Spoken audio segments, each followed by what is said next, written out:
Guys, तपाईहरु सम्पूर्णलाई मेरो Facebook पेजमा स्वागत छ। दसैँ पनि सकियो है।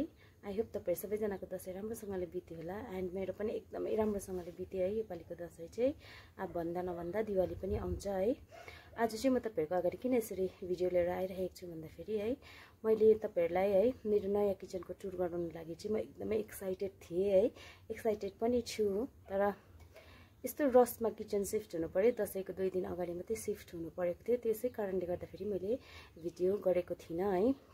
भिडियो त गरिरहेको थिएँ, तर मैले तपाईहरु अपलोड गरेको थिइनँ, एडिट गर्ने टाइमै पाएको थिइनँ दसैँले गर्दाखेरि है। सो आज म तपाईहरुलाई है मेरो किचन टुरको भिडियो लिएर आएको छु तपाईहरुको अगाडि है। आई होप तपाईहरुलाई मनपर्छ होला मेरो किचनको है बिफोर र आफ्टरको टुर तपाईहरुलाई म गराउँदैछु। सो विदाउट गेटिङ ड्यू है, let's get into the video. यो चाहिँ मेरो है बिफोर किचनमा केही सेट गर्नुभन्दा अगाडिको हो है। यहाँनिर चाहिँ खालि चिम्नी मात्रै इन्स्टल भएको थियो है। सो हेर्नुहोस् होला, यस्तो खाली खाली देख्दै थियो मेरो किचन है। यस्तो खाली देख्दै थियो है। हेर्नुहोस् होला तपाईहरु सबैजनाले। अब चाहिँ है म तपाईहरुलाई मेरो नयाँ किचनको टुर गराउँदैछु। यहाँ चाहिँ हाम्रो किचनको इन्ट्रेन्स है। यहाँनिर मैले यसरी प्लान्ट फुलहरू राखेको छु है। यहाँ हेर्नुहोस् त, यो कस्तो दामी फुलिरहेको छ। यता चाहिँ यस्तो दामी मिठो कलर छ है।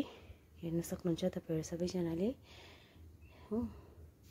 अनि यहाँनिर यसरी मेरो के भन्छ यसलाई त, हेबिस्कसलाई यहाँ राखेको छु। अस्ति नाम्चीबाट लिएर आएको, यो चाहिँ दिदीकोबाट है।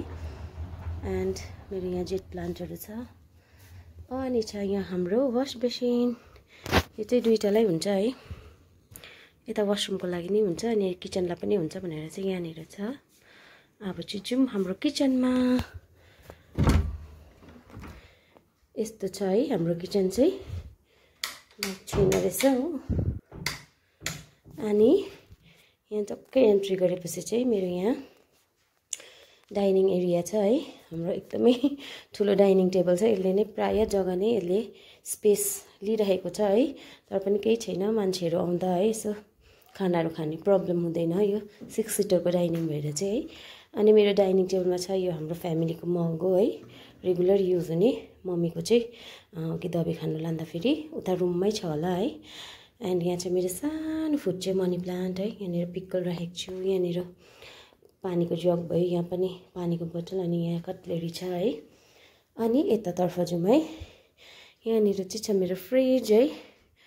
अलिकति मैला देख्दै होला है, टाइम पाएको छुइनँ। अनि यो फ्रिजमाथि चाहिँ मैले यो मेरो लक्की ब्याम्बोलाई राखेको छु है। अस्ति जुन चाहिँ मेरो रुममा मेरो पर्फ्युमको बट्टा झरेर चाहिँ टक्कै भाँचिदिएको थियो, अनि यसलाई मैले यहाँ राखिदिएको छु। यसले यसको जरा पनि आउँदैछ है, रुटिङ पनि भइरहेको छ। अनि मेरो छ यहाँनिर एकदमै मेरो इम्पोर्टेन्ट थिङ चाहिँ यो हो है। म चाहिँ एकदमै गीत बेसी सुन्छु है। सो त्यही भएर मैले ब्लुटुथलाई पनि यहाँ मेरो किचनमै राखेको छु है। बिहान बेलुका गीतहरू सुन्दै भजनहरू सुन्दै म नि यहाँनिर बजाउने गर्छु है। एन्ड यतानिर छ मेरो यो, यहाँ अस्ति मैले धुँदाखेरि यो मेरो अनियनको कन्टेनर पनि यसरी उयो भएको छ। यहाँनिर अनियनको कन्टेनर छ है, अनियनको कन्टेनर। अनि यहाँ मैले राखेको छु मेरो टोस्टर, यहाँ मेरो ग्राइन्डर, एन्ड यहाँ मेरो इन्डक्सन भयो पानी तताउने, यो मेरो जग, अनि यहाँ मेरो सरी छुरीहरू राखेको छु। मेरो फ्लास्क भयो यहाँनिर है, पानी जो चाहिँ हामीलाई दिनरात चाहिन्छ खाना पकाउँदा है। एन्ड यहाँनिर छ मेरो ग्यास चुल्हा, यसको माथि छ चिम्नी। आई डोन्ट नो है, यो चिम्नी चाहिँ एकदम माथि इन्स्टल गरिदिएको जस्तो लाग्दैछ मलाई है। यो चिम्नी इन्स्टल गर्दाखेरि चाहिँ म बजार गएको थिएँ घरकै कामले गर्दाखेरि। सो त्यही भएर चाहिँ अलिकति माथि इन्स्टल गरेको जस्तो लाग्दैछ। मिल्छ भने म अलिकति यसलाई तलनिर राख्न लाउँछु है। अनि यहाँ छ मेरो यो डेली युजेस गर्ने युटेन्सिल्स हो है। मेरो र मेरो हस्बेन्डको थाल यहाँ छ, अनि मम्मीहरूको नानीहरूको यहाँनिर मुनि राखेको छु धोएर। यो भर्खरै हामीले खाना खाइसकेर चाहिँ यहाँनिर राखेको छु भाँडाहरू है, यो पानी ड्राई हुनुको लागि है। यो पानी सबै ड्राई भएपछि चाहिँ म आफ्नो आफ्नो कम्पार्टमेन्टमा थन्काउँछु है। मेरो यो भाँडाहरूलाई चाहिँ यहाँनिर एकदम क्लिन हुन्छ। अनि छ यहाँ मेरो सानो सिङ्क है, जहाँ चाहिँ म दिनरात भाँडा धुन्छु। अनि यहाँनिर मैले गिजर इन्स्टल गरेको छु है। यो गिजर चाहिँ अहिले यो वासर पाइपमा वासर छैन रहेछ र चाहिँ अहिले हाम्रो यो फिक्स मतलब सेट गरेको छैन, तर यसलाई इन्स्टल चाहिँ गरिरहेको छ। अनि छ मेरो यहाँनिर के भन्छ यो मेरो यो ड्रयरलाई चाहिँ मैले यहाँ राखिदिएको छु फर द टाइमिङको लागि है, किनकि मेरो यहाँ ड्रयर्स बन्नेको छैन।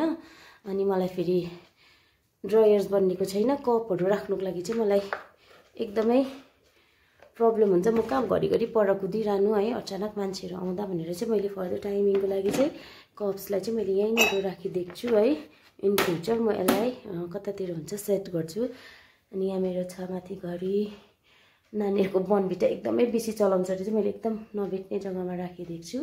अनि यहाँ मेरो छ स्यो धागोको बट्टा है, अघि चाहिँ जुन चाहिँ मेरो नानीको लन्च ब्यागको त्यो चेन अलिकति उयो भएछ र चाहिँ मैले सिलाउनुको लागि यहीँ ल्याएको थिएँ, यहीँनिर छ हो। एन्ड यहाँ छ मेरो ह्यान्ड टावल, यहाँ मेरो एप्रन, अन्त मेरो यो चपिङ बोर्ड चाहिँ एकदमै घिनलाग्दो भइरहेको छ है। आई डोन्ट नो किन यस्तो भयो, मैले किनेको यो 2 महिना जति पनि भएको छैन, तर एकदमै यस्तो घिनलाग्दो देखिरहेको छ हो। तर पनि केही छैन, मैले युज गर्दैछु। मेरो अलरेडी प्लास्टिकको थियो, प्लास्टिकको चाहिँ युज गर्नु हुँदैन अरे है भनेर चाहिँ मैले सुनेर चाहिँ त्यसलाई मैले फ्यालिदिएर चाहिँ अर्को ल्याएको थिएँ वुडनवाला है, तर यस्तो भयो वुडनवाला पनि। अनि यो मेरो किचनको चाबी, अनि यो मेरो नेल कटर यहीँनिर राख्छु है। नानीहरूलाई एकदम कोही बेला माथि कहाँ कुदिरहनु भनेर चाहिँ म यहीँनिरबाट नै चलाउने गर्छु, सो त्यही भएर। अनि मेरो कप्सहरू यहाँ राखेको छु है। एन्ड तपाईँहरूलाई के भन्नेवाला छु भन्दाखेरि यहाँनिर चाहिँ इन फ्युचर मेरो ड्रयर्स बनिन्छ है। ड्रयर्स बन्नेपछि चाहिँ म मेरो कप्स हुन्छ है, के छ मेरो अझै पनि परनिर छ किचनको सामानहरू है, त्योहरूलाई म यहाँनिर एडजस्ट गर्ने कोसिस गर्छु। अनि यहाँ चाहिँ मैले यो कम्पार्टमेन्टमा चाहिँ मैले बिस्किट्सहरू किसिम राखेको छु, देखाउँदिनँ, पुरा मेस भइरहेको छ है। एन्ड यहाँनिर मेरो क्वार्टर प्लेट है, मसिनो सुप बलहरू राखेको छु। अनि यहाँ ठुल्ठुलो डेक्ची कराईहरू जान्छ। अनि यहाँनिर मेरो रेगुलेटर सिलिन्डर एन्ड त्यहाँ जान्छ। अनि यो चाहिँ एकदमै मलाई मनपर्छ है, यो चाहिँ मेरो एकदम फेभरेट पार्ट हो है। यो चाहिँ मेरो मसलाहरू राख्ने, नुन चिनीहरू राख्ने है। बाइ द वे मैले यो अस्तिको मैले यो एमाजोनबाट सपिङ गरेकोहरू चाहिँ यहाँ राखेको छु।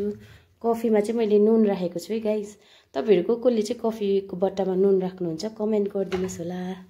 अनि यो भयो टी, यो भयो मेरो सुगर, अनि यसमा चाहिँ छ मेरो टी नै छ, तर यो चाहिँ एकदम दार्जिलिङको टी हो है, एकदम फ्लेभर मेरो आमाले आफ्नै हातले बनाएर चाहिँ मलाई पठाइदिनु भएको यहाँनिर छ है। अनि यहाँनिर के छ। अनि यहाँ छ मेरो स्प्याटुलाको सेटहरू यहाँ छ। अनि यहाँनिर हाम्रो यो फ्यामिलीको थालहरू यहाँनिर राखेको छु। यहाँनिर चाहिँ अहिले केही पनि छैन फिलहाल है, मैले यहाँ डस्टबिन राखेको छु। अनि अहिले साबुन र भाँडा धुने साबुनहरू चाहिँ मैले यहीँनिर राख्छु, किनकि दिउँसो त्यति साह्रो युज हुँदैन र चाहिँ यहाँनिर मेस देख्छ भनेर मैले यहाँ राखेको छु। अनि यहाँ हेर्नुहोस्, म तपाईँहरूलाई एउटा कुरा भन्नेवाला छु। यो जुन चाहिँ चेयर कभर छ, यो चाहिँ वुडन चेयरको लागि हो यो कभर चाहिँ है। सो त्यही भएर अलिकति यस्तो नराम्रो देख्दैछ होला है यता भएर, तर पनि केही छैन, फर द टाइमिङको लागि नै मैले यो यसरी लगाइरहेको छु। इन फ्युचर है वुडन चेयर लिएर म वुडन चेयरमा लगाउने छु। अनि मैले यो पुरानो सोफालाई चाहिँ यहाँनिर राखेको छु, यो कर्नर चाहिँ त्यसै एम्प्टी भइरहेको थियो है।